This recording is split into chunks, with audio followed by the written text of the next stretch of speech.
नमस्कार, जनमत देख रहे हैं आप और मैं हूं आपके साथ शिवांगी जैन। जनमत में बात होती है दिन भर की रही सुर्खियां और जो रही हैं बड़े मुद्दे जनमत में करेंगे उन्हीं पर विस्तार से चर्चा।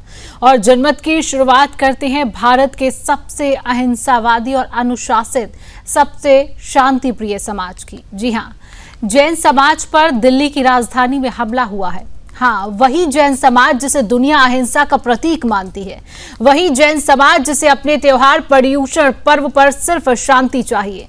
लेकिन दिल्ली के शास्त्री पार्क में जैन मंदिर पर धार्मिक साजिश रची गई। कांग्रेस का पार्षद शमीर अहमद जैन मंदिर की सजावट रोकने पहुंचा, गेट तोड़े गए, माहौल बिगाड़ा गया और मंदिर के सामने ताजिया जुलूस से उकसावे की राजनीति की गई। सवाल है, क्या जैन मंदिर सजाने का अपराध है? क्या हिंदू और जैन पर्व मनाना गुनाह है? और क्यों हमेशा मंदिरों को ही निशाना बनाया जाता है जबकि इस्लामिक जुलूसों को खुली छूट दी जाती है? आज हम सीधा सवाल कर रहे हैं, क्या शांति के पुजारी जैन समाज को डराकर चुप कराने की कोशिश हो रही है? और अगर दिल्ली में जैन मंदिर असुरक्षित हैं, तो फिर हिंदू और जैन समाज का भविष्य क्या होगा? जैन समाज को पूरे विश्व में सबसे शांतिप्रिय और अहिंसावादी समाज के रूप में जाना जाता है। जैन धर्म का मूल आधार ही है अहिंसा परमो धर्मा, यानी अहिंसा सबसे बड़ा धर्म है। जैन दर्शन में कहा गया है कि केवल मनुष्य को ही नहीं बल्कि एक छोटे से छोटे जीव को भी मारना पाप है।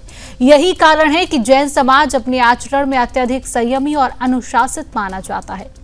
यहाँ तक कि जैन साधु और साध्वी चलते समय पिछी लेकर चलते हैं ताकि किसी छोटे से भी जीव का अनजाने में वध ना हो।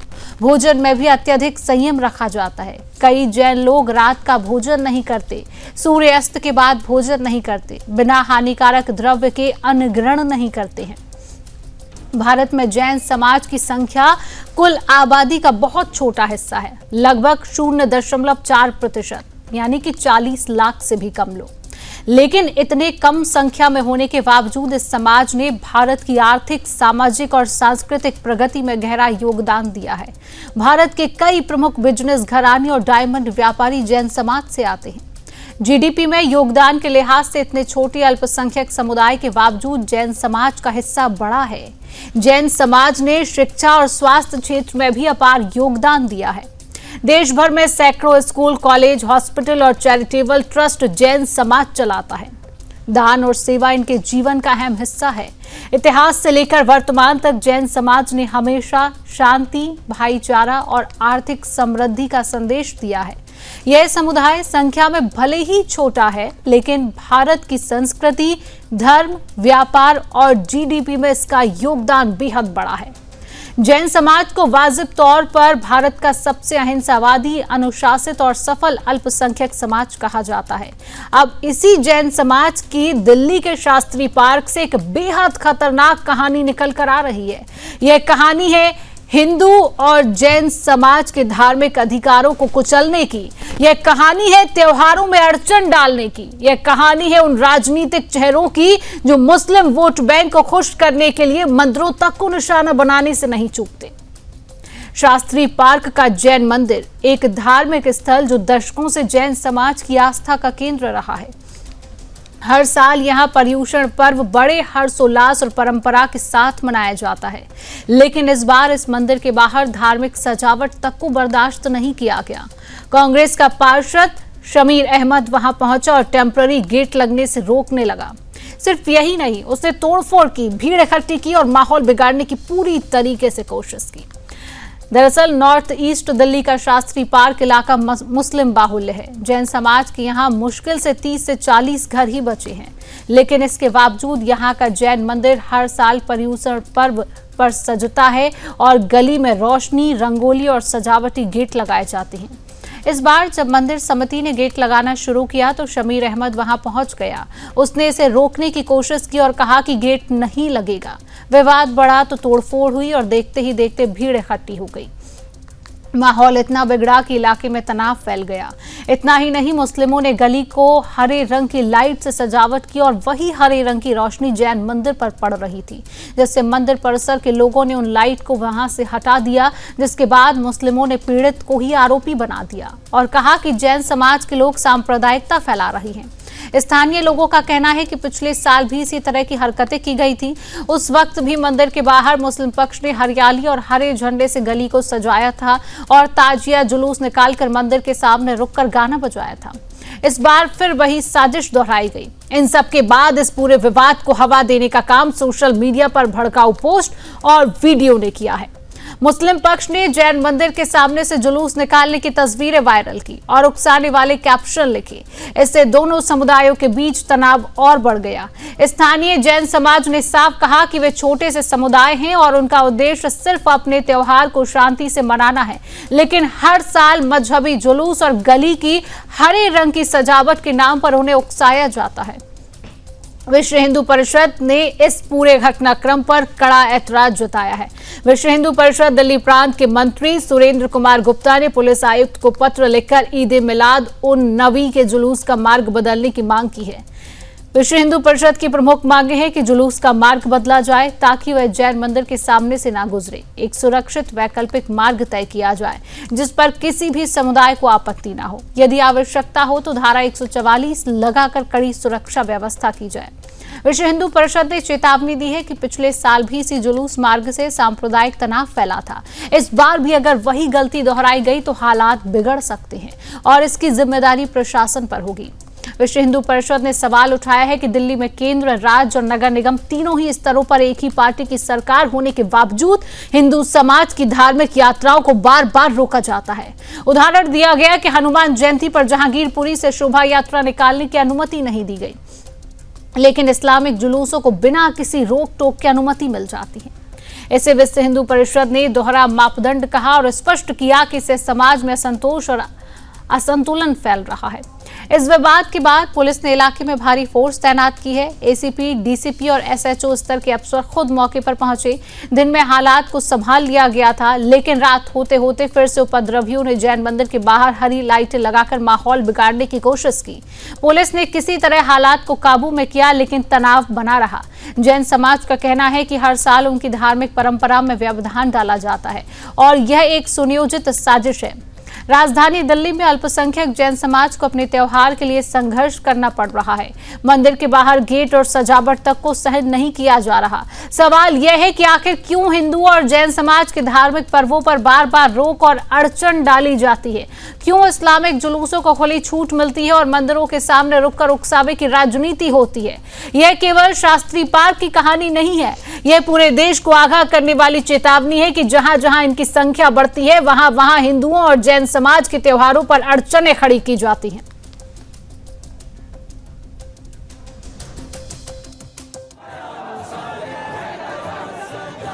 देश के राष्ट्रीय राजधानी के जैन मंदिर को जिहादियों ने हरा कर दिया। सोचिए कि कितनी हिम्मत है, साहस है, दुस्साहस है। क्योंकि जैन भाई हमारे अल्पसंख्यक है तो उनको लगता है कि इनके साथ कौन खड़ा होगा, लेकिन भाई हम जैन भाई हमारे हिंदू है और उनके ऊपर होने वाले किसी भी आक्रमण और हल्ले के लिए हम सब उनके साथ खड़े होंगे। सोचिए 2025 में अगर देश की राष्ट्रीय राजधानी के हमारे हिंदू मंदिर का, जैन मंदिर का यह हाल है, तो इस समय बंगाल के, केरला के, कश्मीर के हिंदू का क्या हाल होगा? भिवंडी के मंदिर का क्या होगा? मुंबई के क्या होगा? हिंदू जहां अल्पसंख्यक होता जा रहा है वहां उसका मंदिर भी टूट रहा है। राष्ट्रीय राजधानी के दिल्ली के जैन के मंदिर के लिए अगर सभी लोग अभी खड़े नहीं होंगे तो इस बार तो केवल रंग से पोतने की बात हुई है, अगले बार मंदिर भी नहीं बचेगा। तो जागिए। दशलाक्षण पर्व 10 दिन तक लगातार चलने वाला आत्म कल्याण और आत्म कल्याण के माध्यम से विश्व कल्याण का पर्व है। संपूर्ण विश्व के कल्याण की हम कामना करते हैं। यह शांति का पर्व है, लेकिन दुर्भाग्य से जिहादी जैन समाज को शांति पर्व को शांति से नहीं मनाने देना चाहते। शास्त्री पार्क में जैन मंदिर के बाहर जिस प्रकार का षड्यंत्र किया गया, हम शोभा भी नहीं कर सकते अपने मंदिरों की, सिर्फ इसलिए कि आसपास में कुछ मुस्लिम समाज रहता है। यह जिहादी मानसिकता किसी भी हालत में स्वीकार नहीं की जा सकती। आज जैन समाज को जो शांति का प्रतीक माना जाता है, उसको भी अपने त्योहार मनाने की आजादी नहीं है। अभी 12 के अंदर यही तो किया। मुस्लिम मोहल्ले से आप राष्ट्रीय स्वयंसेवक संघ के पथ संचलन को नहीं निकलने देना चाहते, उस पर हमला किया।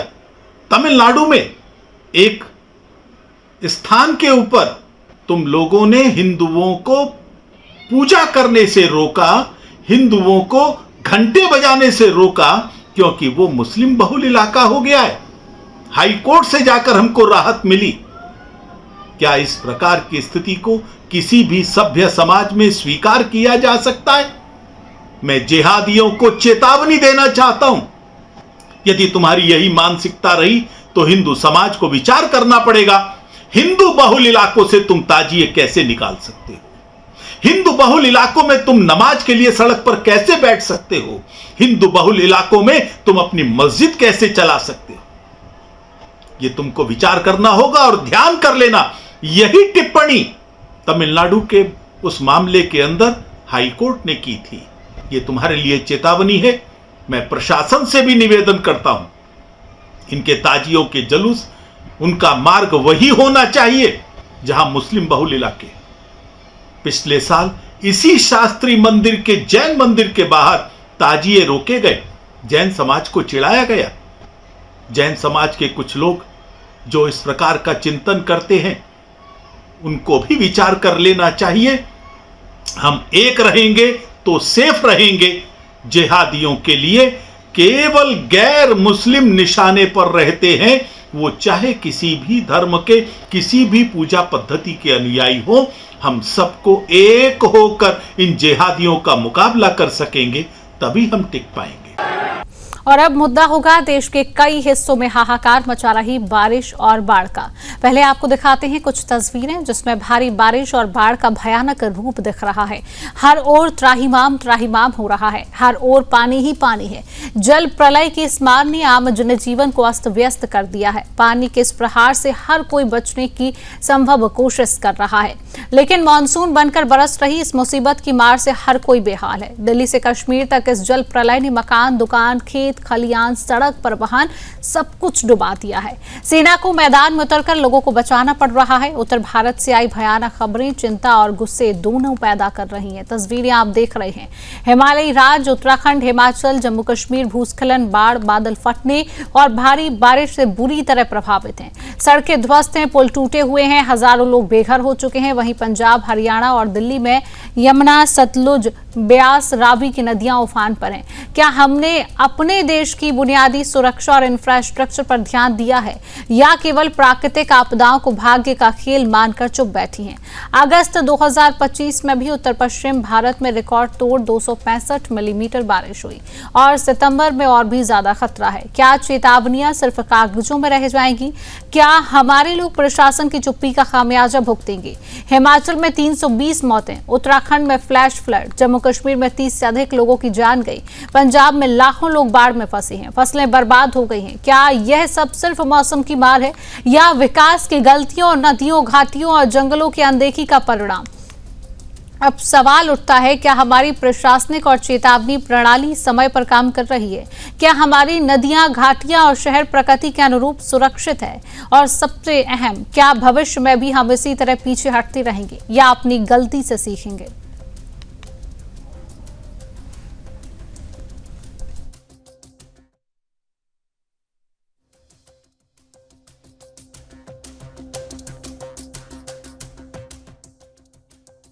देखिए, अभी मैं गीता कॉलोनी फ्लाईओवर के ऊपर हूं और ये सर्विस लाइन है और इस साइड यमुना जी हैं, जो कि यमुना का पानी ओवरफ्लो होने के कारण जो आसपास लोग बसे हुए थे, जो झुग्गी झोपड़ी थी, उसमें से एक दो गिने चुने लोगों को सरकार ने टेंट तो दे दिया, लेकिन बहुत से ऐसे लोग हैं जो वहां पानी भरने की वजह से यहाँ सड़क पर फ्लाईओवर पर शिफ्ट हुए हैं। एक बार कैमरा पर्सन को कहूंगा कि दिखाए कि ये एक सर्विस लाइन है, मेन रोड का फ्लाईओवर है। ये फ्लाईओवर है, देखिए यहाँ जाम लगा हुआ है पानी की वजह से, और दूसरी तरफ ये जो लोग हैं ये यहाँ पर बसे हुए हैं। ये इसको मजबूरी कह लें, ये सरकार की लापरवाही कह लें, क्योंकि देखिए राजधानी दिल्ली में ये हाल है कि सरकार अभी तक जो यमुना किनारे लोग बसे हुए थे उनको टेंट नहीं दे पाई, उनको सही से शिफ्ट नहीं कर पाई। मजबूरन ये लोग खुद ही शिफ्ट हुए हैं। आप देखिए, एक नहीं, दो नहीं, तीन नहीं, बल्कि जो पूरा सर्विस लाइन है ये टेंट से भरा हुआ है। ये छोटे छोटे बच्चे आप देख सकते हैं यहाँ पर, ये जो छोटे छोटे बच्चे हैं इनसे बात करते हैं और जानते हैं कि कब यहाँ पर शिफ्ट हुए, पहले कहाँ रहते थे और कितनी दिक्कतों का इनको सामना करना पड़ रहा है। क्या नाम हुआ बच्चे आपका? कुशाल। कहाँ रहते थे पहले? पहले नीचे रहते थे। नीचे रहते थे, तो अभी ऊपर कैसे? अब जमुना आ गई थी ना, इसलिए अच्छा, जो पूरा पूरा पानी भर गया उधर। हाँ, तो कब से रह रहे हो तुम लोग इधर? ये परसों से। ये राजधानी दिल्ली का हाल है। ये छोटे छोटे बच्चे हैं जिनके पास रहने को घर नहीं है। ये नीचे रहते थे अपनी झुग्गी बनाकर, लेकिन पानी की वजह से इनको यहाँ सड़क पर शिफ्ट होना पड़ा। क्या नाम हुआ भाई साहब? बॉम सिंह। क्या चीज? बॉम सिंह। अच्छा, तो कब यहाँ पर आए आप? कब शिफ्ट हुए? रात को। हाँ जी। सरकार कुछ मदद नहीं कर रही? नहीं, अच्छा, खाना वाना कैसे कर रहे हैं आप लोग यहाँ पे? अपने खुद ही बनाते हैं। खुद ही बनाते हैं जी। अगर यहाँ से यहाँ पर भी पानी भरा, क्योंकि देखिए कहीं ना कहीं यमुना जी पास में ही है और यहाँ से सड़क चढ़ रहा है और पानी ऊपर तक आएगा ही आएगा, तो फिर कहाँ जाओगे भागकर? सुविधा तो करनी पड़ेगी, कहाँ जाएंगे? सरकार कुछ नहीं कर रही, किसी के पास गए नहीं? कब से रह रहे हो यहाँ पे? यहाँ तो काफी साल से रह रहे हैं। काफी साल से रह रहे हैं। इधर आओ, पास आओ। हम लोग यहाँ से 2 साल से रह रहे हैं, कम दो 3-4 साल 5 पिछली बार बाढ़ आया था वहाँ, तब कहाँ शिफ्ट? सरकार ने कुछ मदद करी थी? कुछ नहीं करा, कुछ नहीं थे। पिछले साल भी नहीं करा, इस साल भी नहीं। मतलब इनका कहना है कि हर बार जब बाढ़ आता है तो सरकार कहती तो है कि लोगों के लिए बंदोबस्त कर रहे हैं, व्यवस्था कर रहे हैं, है ना, ज्यादा से ज्यादा जो मदद है लोगों तक पहुंचाई जाएगी। लेकिन इन सभी लोगों का यही कहना है कि पिछले साल भी यहीं पर शिफ्ट हुए थे और इस साल भी यहीं पर शिफ्ट हुए थे। पिछले साल जो है आम आदमी पार्टी थी और इस साल जो है बीजेपी है, तो आप फर्क देख सकते हैं, कुछ फर्क नहीं पड़ा है, बस सरकार बदली है लेकिन आम जीवन पे कोई फर्क नहीं पड़ा। आप देख सकते हैं सड़क पर कपड़ा धोने को एक राजधानी दिल्ली की औरत मजबूर है, बच्चे पालने को सड़क पर राजधानी दिल्ली की औरत मजबूर है। ये पूरा परिवार है, ये 1-2 केस नहीं है। हालांकि यहाँ से लेकर लगभग 1-1.5 किलोमीटर आगे तक झुग्गी ही झुग्गी दिखेगी आपको, टेंट ही टेंट दिखेगा। अब जरा सोचिए कि जो लोग अपने महलों में आराम से बैठे हुए हैं, जो नेता मंत्री आराम से बैठे हुए हैं, टीवी पर भाषणबाजी कर रहे हैं, उनका सोचिए और इन बच्चों का सोचिए जो जिनके पास घर नहीं है, जिनके पास खाने को खाना नहीं है। और ये राजधानी दिल्ली का हाल है। एक तरफ लोग सड़क पर रह रहे हैं और दूसरी तरफ बाढ़ से दिल्ली इतनी प्रभावित है कि जाम लगा हुआ है।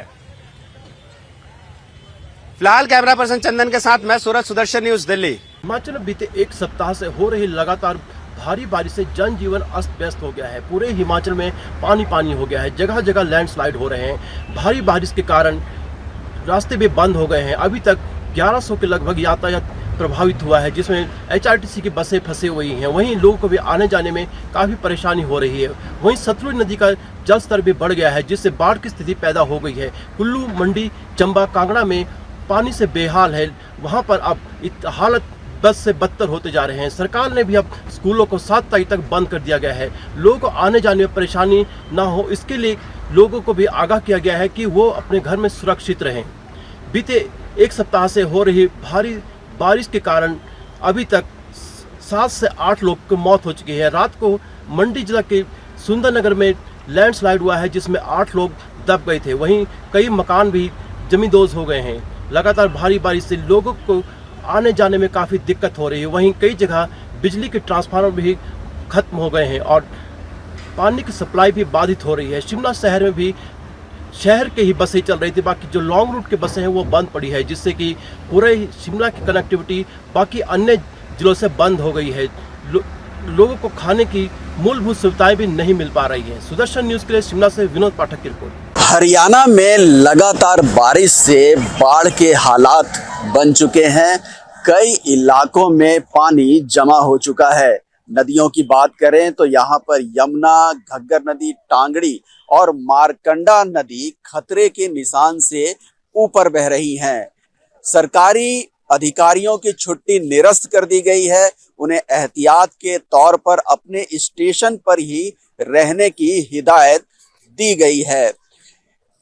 चारों नदियां, यमुना हो चाहे घग्गर, टांगरी और ये मारकंडा, इन सभी नदियों के किनारों पर जो गांव बसे हुए हैं उनको एहतियात के तौर पर अलर्ट किया गया हुआ है। पूरा हरियाणा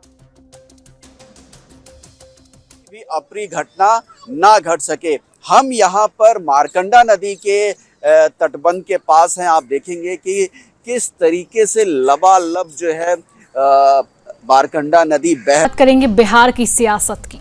बिहार की सियासत में इस वक्त सबसे बड़ा सवाल यह है कि अब राजनीति में सभ्याचार और परिपक्वता की जगह खत्म हो गई है। सत्ता की भूख में विपक्ष ने सारी मर्यादाएं तोड़ दी हैं। कांग्रेस और आरजेडी की संयुक्त रैली में प्रधानमंत्री नरेंद्र मोदी की माता पर अभद्र टिप्पणी की गई। यह केवल एक प्रधानमंत्री की मां का अपमान नहीं बल्कि पूरे देश की माताओं, बहनों और बेटियों की गरिमा को ठेस पहुंचाने वाला बयान है। प्रधानमंत्री नरेंद्र मोदी ने अपने भावुक अंदाज में कहा, मां हमारा संसार है, मां हमारा स्वाभिमान है। ये गालियां सिर्फ मेरी मां का अपमान नहीं, ये देश की माताओं, बहनों और बेटियों का अपमान है। प्रधानमंत्री की यह भावनात्मक अपील न सिर्फ व्यक्तिगत पीड़ा को दर्शाती है बल्कि पूरे समाज को महिला सम्मान के महत्व की याद दिलाती है। वहीं विपक्ष का चेहरा एक बार फिर बेनकाब हो गया है। जो दल मंच पर महिला सशक्तिकरण की बातें करते हैं वही मौके पर आकर महिलाओं के सम्मान को तार तार कर देते हैं। यह वही परिवारवादी राजनीति है जो गरीब घर से उठकर प्रधानमंत्री बने व्यक्ति को अब भी स्वीकार नहीं कर पा रही है। बिहार का महिला वोट बैंक इस संदर्भ में बेहद अहम है। राज्य की आबादी लगभग 10.41 करोड़ है। इनमें 4.88 करोड़ महिलाएं हैं। महिला वोटर लगभग 47.6% हैं। 2020 विधानसभा चुनाव में महिलाओं का मतदान 59.7% और 2024 लोकसभा चुनाव में 59.45% रहा है। एनडीए को महिलाओं ने 38% वोट, महागठबंधन को 37% वोट और अन्य दलों को 25% वोट दिया है। अब सवाल यही है, क्या विपक्ष इस अभद्र टिप्पणी से उनका महिला वोट बैंक खसक जाएगा? क्या प्रधानमंत्री मोदी का भावुक होना विपक्ष की यात्रा पर भारी पड़ेगा?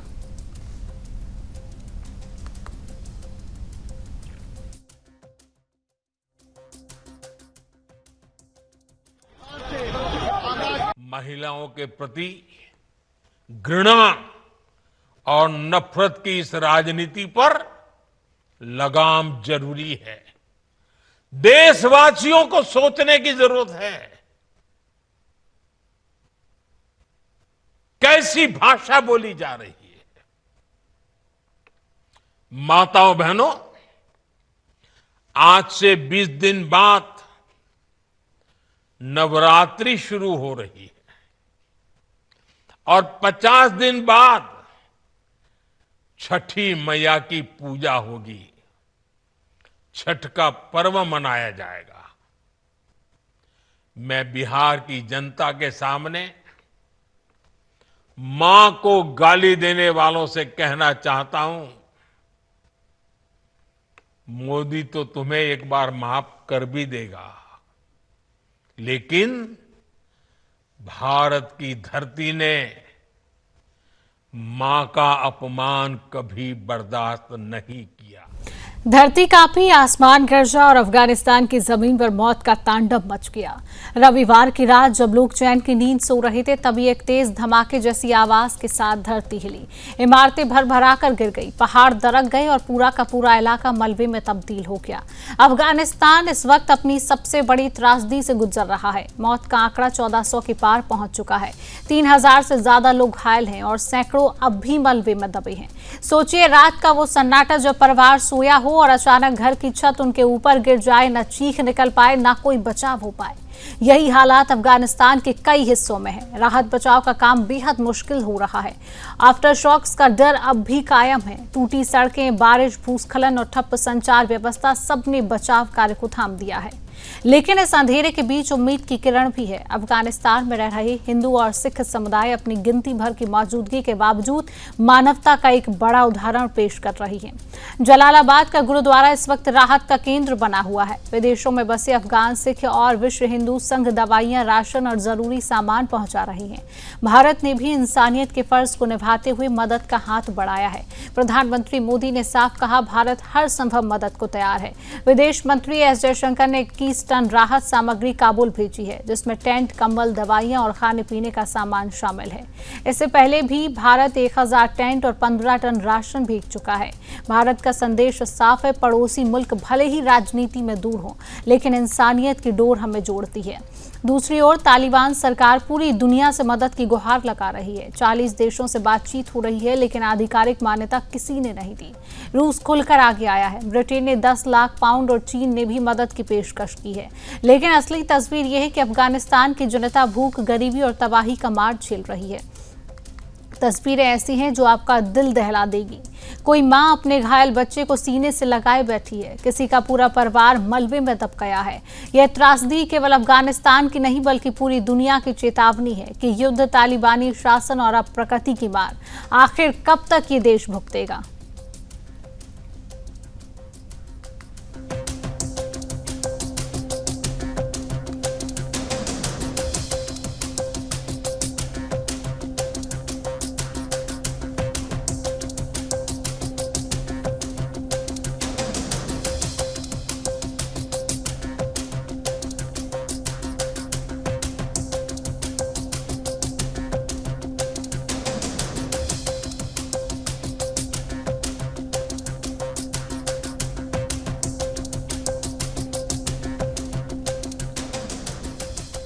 सात समंदर पार भी बप्पा का वैभव और सनातन संस्कृति की गूंज। मलेशिया में गणेश उत्सव का ऐसा उत्सव हुआ जिसने न केवल भारतीय परंपराओं को जीवित किया बल्कि मराठी अस्मिता का गौरव भी पूरी दुनिया तक पहुंचाया। महाराष्ट्र मंडल मलेशिया द्वारा आयोजित यह भव्य आयोजन SDSKL श्री लक्ष्मी नारायण मंदिर सेंतुल में संपन्न हुआ है, जहां हजारों श्रद्धालुओं ने बप्पा के दर्शन किए और संस्कृति के इस दिव्य धारा में खुद को जोड़ा है। मलेशिया की धरती पर इस बार गणेशोत्सव बेहद खास रहा। ढोल, ताशों और ध्वज पथक की गूंज से निकली शोभा यात्रा ने वातावरण को भक्ति और उल्लास से भर दिया। करीब 1000 से अधिक श्रद्धालुओं की उपस्थिति ने इस आयोजन को और भव्य बना दिया। इस वर्ष की थीम रही मराठी भाषा का अभिजात दर्जा। मंच पर बच्चों और युवाओं ने मराठी साहित्य, इतिहास और संस्कृति को नृत्य, नाटक और गीतों के माध्यम से जीवंत किया। वहीं वरिष्ठों ने गीत, संगीत और साहित्यिक प्रस्तुतियों से परंपराओं की मशाल नई पीढ़ी तक पहुंचाई। यह आयोजन केवल धार्मिक उत्सव न होकर भारतीय अध्यात्म, भाषा और संस्कृति का वैश्विक जागरण बन गया। सनातन संस्कृति का संदेश पूरे मलेशिया में गूंजा और मराठी अस्मिता का गौरव नई ऊर्जा के साथ सामने आया।